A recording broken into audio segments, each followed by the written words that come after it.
Salam PKB. Salam PWKT. Jailah PWKT. Baru Umma. Salam PPKT. Kader siap putus. Kader siap putus. Teguh dalam Kristus. SMGT. Siapa kita? SMGT. Luar biasa. Baik, bersyukur pada malam hari ini kita kembali lagi dipertemukan untuk merayakan Natal, khususnya Natal kaum Bapak Gereja Toraja Jemaat Gloria Pengadar.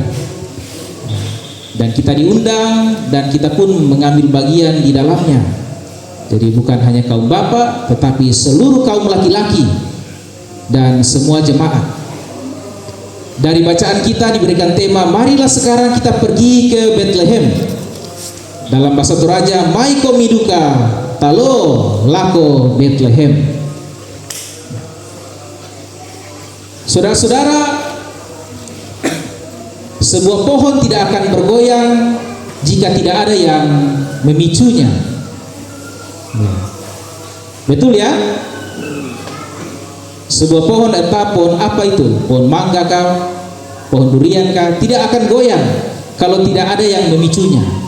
Entah itu ada yang manjat, entah itu ada yang goyang, angin rangka goyang atau orang, entah itu ada yang sumpah, ada yang jolok, entah itu ada yang mengidam. Kalau mengidam mangga kan ya otomatis langsung ya. Seperti itu, pasti ada penyebabnya. Lalu seperti itu juga lah para gembala ini.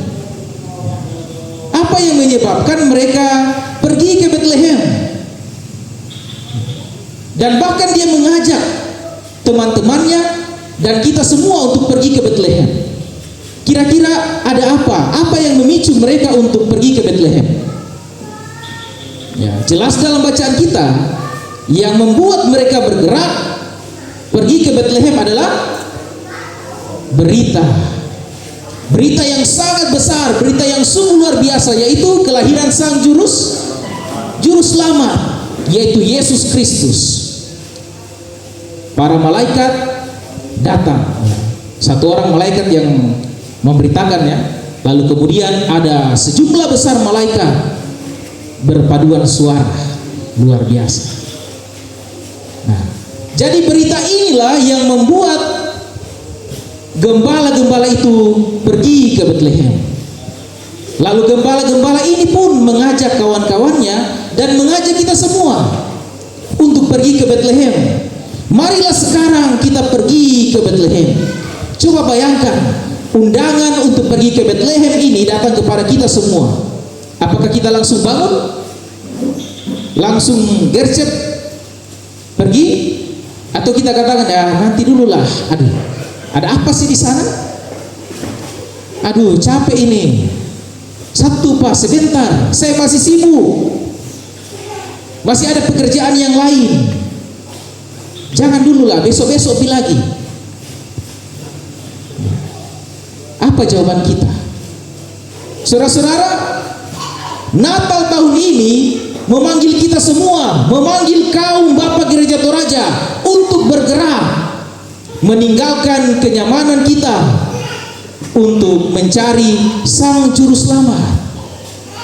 Kita diajak untuk bergerak, segera untuk pergi ke Bethlehem, menjumpai Sang Juru Selamat. Kalau kita diajak nongki-nongki bagaimana? Langsung gercep ya? Ayo. Adakah? Kalau kita diajak minum tuak, wah langsung gas. Apalagi sambil main remi ya. Pak Purena, bapak-bapak tuh, khususnya yang di belakang, termasuk saya kayaknya. Iya. Anak-anak muda pergi nongkrong, pergi nonton konser, langsung digas.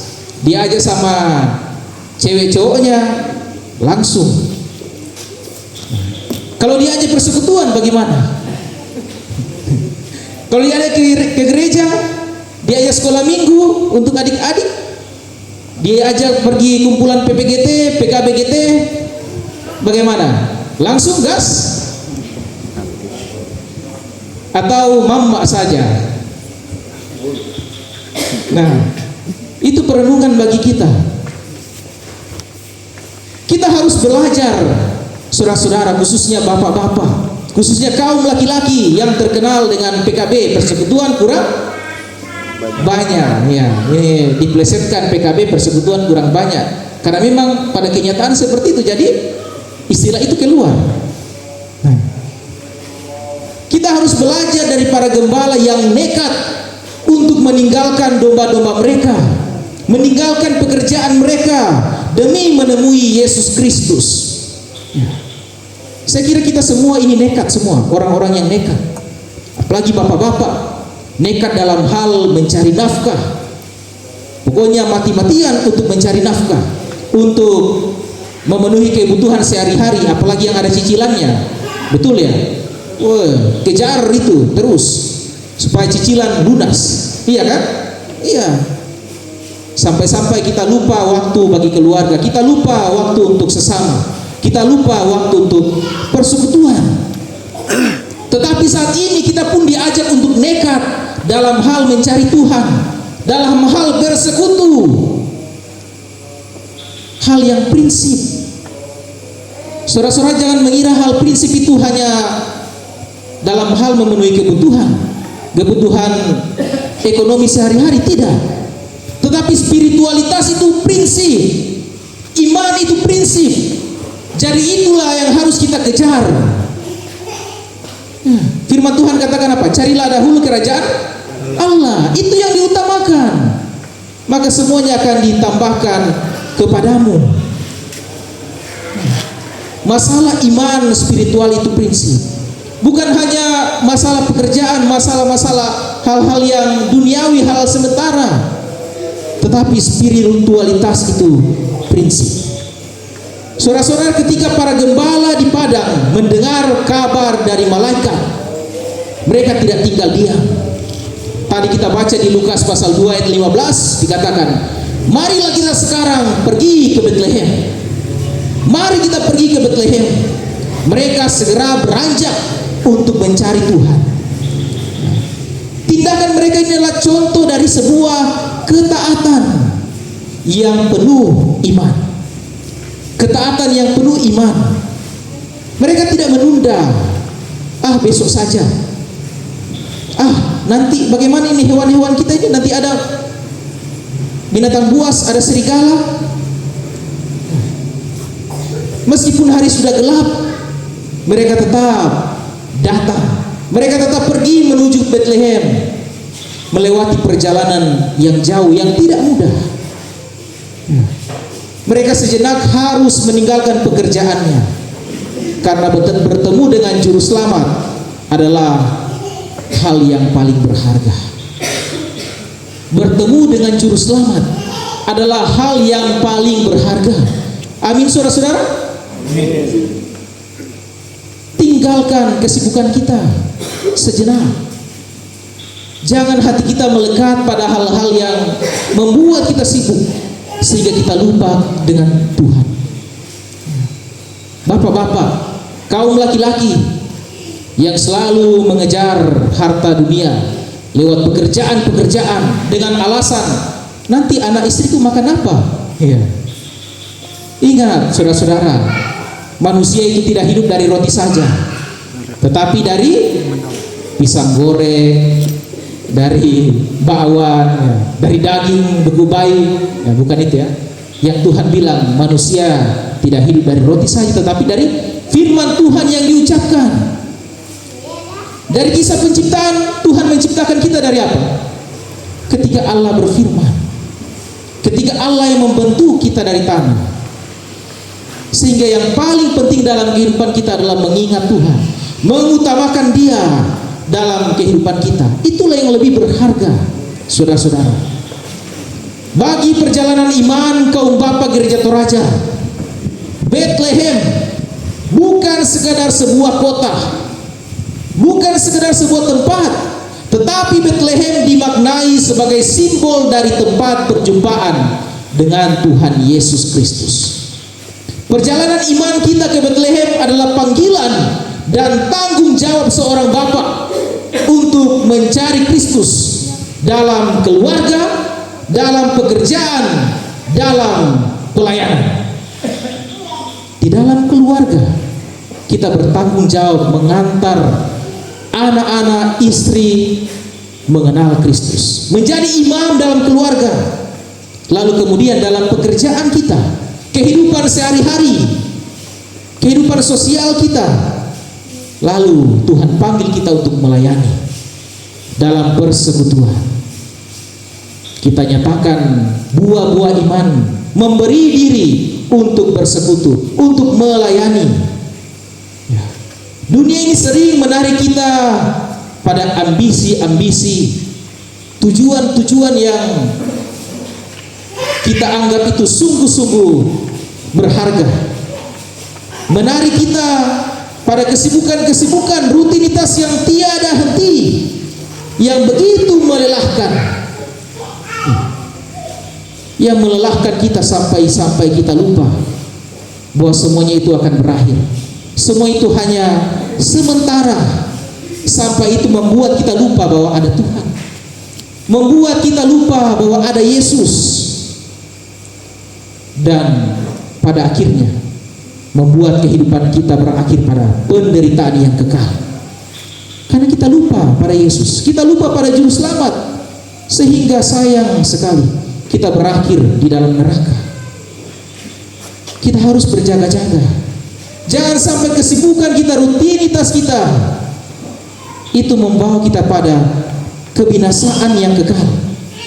Tetapi saat ini, bapak-bapak, saudara-saudara, kita harus kembali fokus hanya kepada Yesus yang menawarkan kedamaian abadi, yang menawarkan sukacita.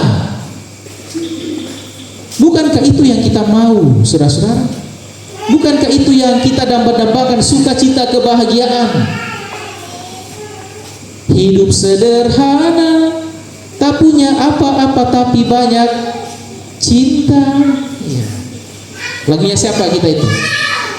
Kalau yang tahu nanti dikasih door prize. Hidup sederhana tapi bahagia, punya cinta yang bisa kita bagikan. Seperti para gembala ini, kita sadar bahwa perjalanan hidup ini penuh tantangan. Mungkin ada beban ekonomi, tekanan, pekerjaan, atau persoalan dalam keluarga. Namun Natal memberi pesan bahwa Yesus hadir di tengah-tengah kelemahan kita, saudara-saudara. Dia hadir untuk menemani kita menghadapi setiap tantangan kehidupan ini. Jika ada masalah, lagu bilang apa? Hanya Yesus jawaban hidupku. Pertanyaannya, apakah saudara pernah bertanya kepada Yesus ketika saudara punya masalah? Oh Tuhan, bagaimana ini? Apa yang harus saya lakukan supaya saya bisa keluar dari masalah ini? Tapi kebanyakan kita memilih jalan kita sendiri, saudara-saudara. Yesuslah yang kita perlukan dalam kehidupan kita. Sang Juru Selamat lahir di palungan, ya. Saudara lihat gambar itu. Dia lahir di palungan, di kain lampin, di jerami. Bukan istana, bukan rumah yang bagus.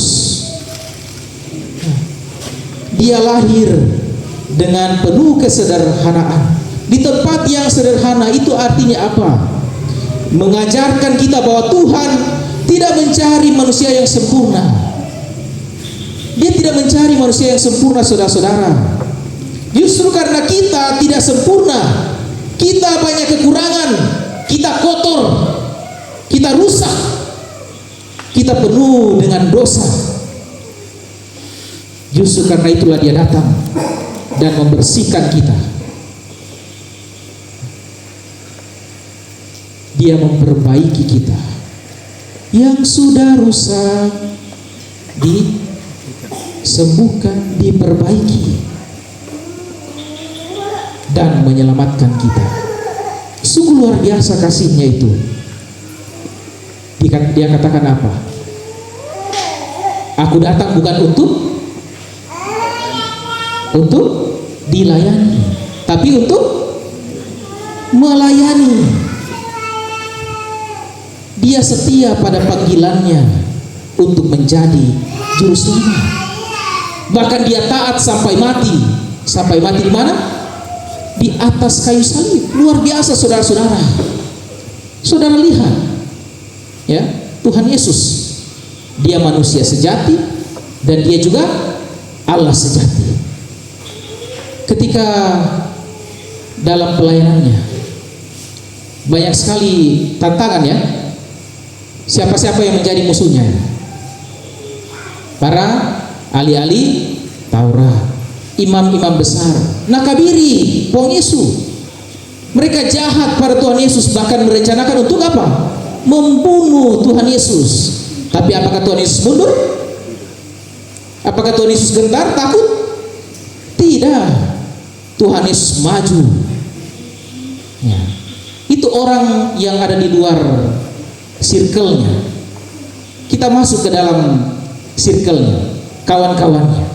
Ketika Yudas berkhianat, nah, 12 murid ini, apakah Tuhan Yesus protes kepada Bapa? Bapa, malas deh, saya tidak mau jadi juru selamat. Parah itu, lebih baik saya enak-enak di tahtaku, tinggal di sorga di sana, enak-enak, duduk-duduk minum tua. Apakah Tuhan Yesus bilang begitu? Tidak.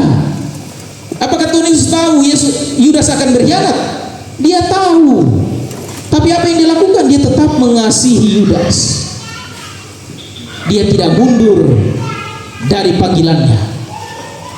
Apakah ketika Petrus menyangkali dia sebanyak berapa kali? Sebanyak berapa kali? 3 kali. Apakah dia katakan, Tuhan kirim santet yang paling keras ke Petrus supaya mati saja itu? Dia berjanji di awal akan setia ikut saya, malah dia menyangkal saya, kurang ajar. Apakah Yesus berkata seperti itu?